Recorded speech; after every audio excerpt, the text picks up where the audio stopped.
लग्नाचे दागिने म्हणजे श्रीमंत पेशवाई दागिने, नाशिकचे सुप्रसिद्ध सराफ मयूर अलंकार सराफ। ताज्या बातम्यांसाठी नाशिक न्यूजच्या YouTube चॅनलला सबस्क्राईब करा आणि बेल आयकॉनला प्रेस करा।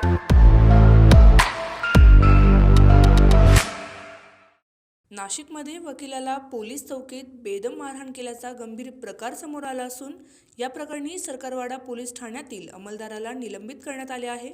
बार असोसिएशनच्या तक्रारीनंतर पोलीस आयुक्तांनी ही कारवाई केली आहे। आत्महत्या केलेल्या व्यक्तीची माहिती मागण्यासाठी ॲडव्होकेट तुषार दोंदे हे सरकारवाडा पोलीस चौकीत गेले होते। त्यावेळी पोलीस चौकीत कर्तव्यावर असलेले अंमलदार विश्वजित राणे यांनी कागदपत्रांची मागणी केल्याच्या कारणावरून वाद घालत वकिलाला बेदम मारहाण केल्याचा आरोप आहे।